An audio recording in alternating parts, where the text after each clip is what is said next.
2024 లేదా 25లో డిగ్రీ లేదా బీటెక్ చదివారా? సాఫ్ట్‌వేర్ జాబ్ కోసం ఎదురు చూస్తున్నారా? అయితే కోడ్ జ్ఞాన్ 100 డేస్ కోర్సులో చేరండి, జాబ్ సాధించండి. నమస్కారం ఉమా గారు. నమస్తే అమ్మా. తులారాశి వారికి సెప్టెంబర్ మాసంలో విదేశీ పరంగా, విద్యాపరంగా, సంతాన పరంగా, వ్యాపార పరంగా ఎలా ఉండబోతుంది? ఎన్ని గ్రహాలు ఈ మాసంలో వారికి అనుకూలిస్తున్నాయి? ఏ సందర్భాల్లో వారు జాగ్రత్త పడాల్సిన అవసరం ఉందంటారు ఉమా గారు? తప్పకుండా అమ్మా. తులారాశి వాళ్ళకి సెప్టెంబర్ మాసంలో 6 గ్రహాలు దివ్యంగా యోగిస్తున్నాయి అని చెప్పొచ్చండి. ప్రధానంగా మనం చూసుకుంటే తులారాశి వాళ్ళకి లాభస్థానము ఏకాదశ స్థానంలో రవి, బుధ, కేతు గ్రహాలు అనేటువంటివి 3 కూడా చాలా బాగా యోగిస్తున్నాయి అని చెప్పచ్చు. కానీ ఈ మాసంలోనే మళ్ళీ వారి యొక్క ట్రాన్సిట్, గ్రహాల యొక్క ట్రాన్సిట్ వల్ల సర్టెన్ పీరియడ్ వరకు చాలా బాగుంటుంది అని కూడా చెప్పుకోవచ్చమ్మా.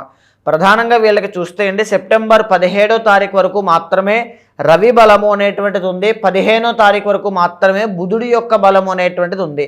ఎందుకు అని అంటే ఆయన 12వ స్థానంలోకి వచ్చిన తర్వాత రవి కానీ బుధుడు కానీ ఇద్దరు యోగించరు. సో దానివల్ల మీకు కలిగేటువంటి నష్టం ఏమిటి జనరల్లీ అని అడగచ్చు. దానివల్ల ఏంటి అంటే తులారాశి వాళ్ళకి లాభంలో రవి ఇచ్చినంత గొప్ప ఫలితములు, మంచి పేరు, పనులన్నీ సకాలంలో పూర్తవడం, వ్యాపార అభివృద్ధి 12వ స్థానంలో ఇవ్వరండి. సో దానివల్ల స్వల్పమైనటువంటి నష్టం అనేటువంటిది కలుగుతుంది. మనం డీటెయిల్డ్గా చెప్పుకుంటే అమ్మా 11వ స్థానంలో రవి బలము 17వ తారీఖు వరకు ఉంది. రాజకీయాల్లో వ్యవహారం చేసేవాళ్ళు, పదోన్నతి కోసము అది ఏ పదవి అయినా సరే దాంట్లో పెరగాలని కోరుకునే వాళ్ళు, ఉద్యోగంలో ప్రమోషన్లు కావాలని కోరుకునే వాళ్ళైతే 17వ తారీఖు లోపలనే మీ నిర్ణయాలు, మీ ప్రయత్నము, మీ యొక్క పని అవకాశం అన్నీ అయిపోవాలి.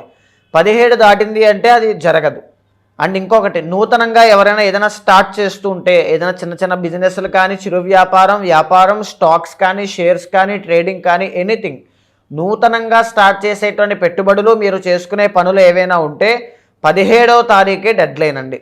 17 తర్వాత నుంచి 12థలోకి వెళ్ళడం వల్ల రావడం కన్నా పోవడం ఎక్కువ ఉంటుంది. Loss of money, loss of health, loss of energy అన్నీ కూడా అనమాట.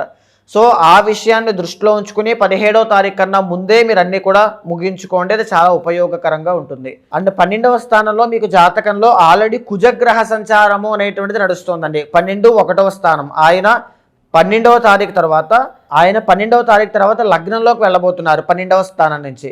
సో కుజుడు అనేటువంటి ఆయన రుణకారకుడు. సో ఇంకా రుణ బాధలతో ఇబ్బంది పడే తులారాశి వాళ్ళకైతే మార్పులు చేర్పులు ఏమీ కనిపించట్లేదు. ఇంకా కాస్త టైం ఉంది దాని నుంచి బయటపడడానికి. ఇంకా మీ ప్రయత్నము, కృషి అనేటువంటిది చాలా అవసరము అని చెప్పచ్చు. సో ఎవరైనా రుణ బాధలతో ఇబ్బంది పడుతూ ఉంటే ఈ కందులు ఉంటాయి కదండి, కేజీంపావు కందులు ఎర్రని మూటలో వేసి దానంగా ఇవ్వండి కేజీంపావు. దీనివల్ల రుణ బాధల నుంచి బయటపడడం, కుజగ్రహ దోష నివారణ అనేటువంటిది మీకు కలుగుతుంది. అంటే ప్రధానంగా మనం చెప్పుకోవాలంటే అమ్మ 6th హౌస్లో శని వక్రించున్నారు.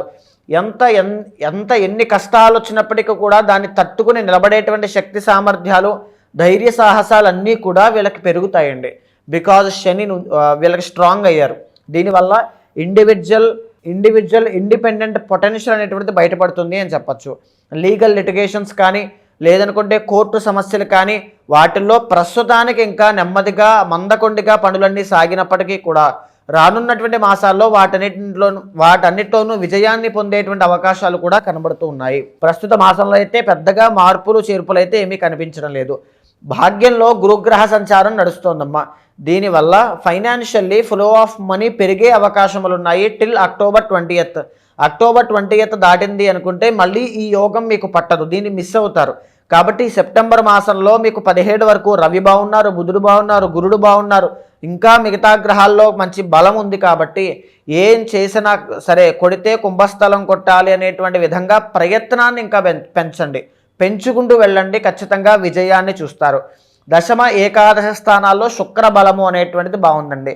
శుక్రుడు ఎప్పుడైతే యోగిస్తూ ఉన్నారో సినీ, నాటక కళారంగాలు, ఎందుకంటే వీళ్ళు తులారాశి వల్ల కళలు, లలిత కళలు అనేటువంటివి చాలా బాగుంటాయి. కళల మీద ఆసక్తి అనేటువంటిది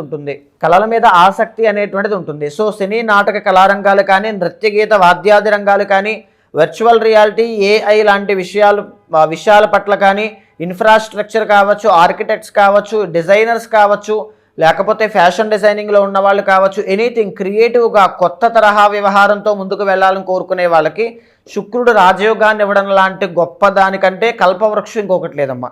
సో వీళ్ళకి శుక్రుడు ఇప్పుడు బాగున్నారు. అలాంటి సినీ ఫీల్డ్లో ఉన్న వాళ్ళకి, ఎనీ క్రాఫ్ట్లో మీరు వర్క్ చేసే వాళ్ళకి మీ పర్సనల్ చార్ట్లో శుక్రబలం ఉందో లేదో చూసుకోండి.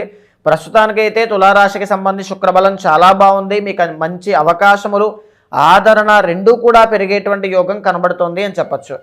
అయితే వీళ్ళు జాగ్రత్తగా ఉండాల్సిన అంశం ఏమిటి అని అంటే పంచమ స్థానంలో రాహుగ్రహ సంచారం అండి. పంచమంలో రాహు ఎప్పుడైతే సంచారం చేస్తున్నారో ఒకటి నడవడికలో, బిహేవియర్లో చేంజెస్ రావడం, ఎనీ రాంగ్ డైరెక్షన్లోకి వెళ్ళే అవకాశములు, వృధాగా డబ్బులు ఖర్చు పెట్టే అవకాశములు ఎక్కువ ఉంటాయి. తర్వాత ప్రేమ వ్యవహారాల్లో అపజయాన్ని చూడడం కానీ, నిరాశ నిస్పృహలకు లోనవ్వడం కానీ జరిగే అవకాశం ఉంటుంది. సంతాన విషయంలో అసంతృప్తి అనేటువంటిది ఖచ్చితంగా కనబడుతుందండి. సంతాన స్థానం బాగా లేదు కాబట్టి. సో సంతాన విషయంలో ప్రయత్నం చేసే వాళ్ళకి, శుభవార్త కోసం చూసే వాళ్ళకి ఎలాంటి మార్పులు లేవు. ఇంకా కొంతకాలం వెయిట్ చేయాలి అని చెప్పచ్చు. ప్రేమ వ్యవహారాల్లో కూడా ఆచితూచి వ్యవహారంగా ముందుకు వెళ్ళండి, లేకపోతే ఇబ్బందులు పాలవుతారని కూడా చెప్పచ్చు. అయితే ప్రధానంగా అండి వ్యాపారము అనేటువంటి విషయం మీద అయితే 15వ తారీఖు తర్వాత నుంచి వ్యాపారస్తులకి కాస్త డల్ అయ్యే అవకాశములు ఉన్నాయి. సో ప్రీ ప్లాన్డ్గా డబ్బులు అనేటువంటివి బయటికి పోకుండా జాగ్రత్త పెట్టుకోవడానికే ప్రయత్నం చేయండి. ఈ కుజ బలము కానీ, ఈ రవి బలము కానీ, బుధుడి యొక్క బలం పెరగడానికి కానీ ఖచ్చితంగా దైవ ఆరాధన, కులదైవ ఆరాధన అనేటువంటిది కావాలి. సో ఆదిత్య హృదయ పారాయణ చేయడం కానీ, కనకధార స్తోత్రాన్ని చదవడం కానీ గొప్పదైన శుభ ఫలితాలు వీళ్ళకి కలిగిస్తుందమ్మా. ఈ మాసంలో వీళ్ళకి కలిసి వచ్చే నెంబర్ ఏంటండి? నెంబర్ 9 అనేటువంటిది వీళ్ళకి బాగా కలిసి వస్తుందండి. కలిసి వచ్చే రంగు నీలము రంగు, అంటే ఈ యొక్క బ్లూ కలర్ చాలా బాగుంటుందమ్మా. కలిసి వచ్చే రోజు? కలిసి వచ్చే రోజు గురువారం చాలా బాగా కలిసి వస్తుంది.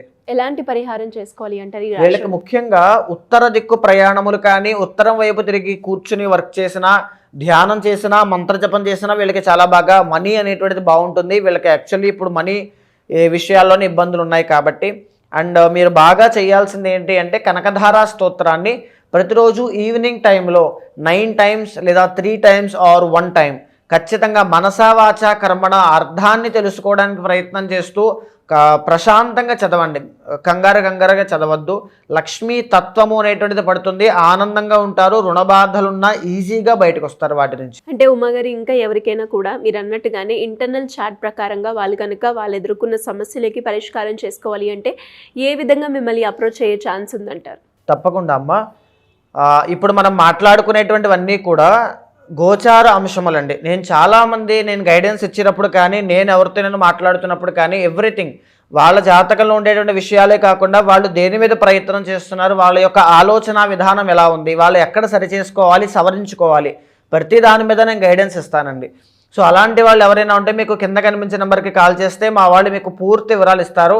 మీ చార్ట్ చూసిన తర్వాత మీ గోచారంతో సమన్వయం చేస్తూ ఏదైతే మీరు విషయం మీద ఇబ్బంది పడుతున్నారో ఆ బ్లాకేజెస్ ఏవైతే ఉన్నాయో అది ఎలా క్లియర్ అవ్వాలో, ఎలాంటి దోషాలున్నా దానికి సంబంధించిన శాంతి పరిహారములు మీతో ఆచరింపజేసి భగవత్ అనుగ్రహం కలిగేలా చేస్తాను. థ్యాంక్ యూ ఉమాగారు. Thank you so much. నమస్తే అమ్మా.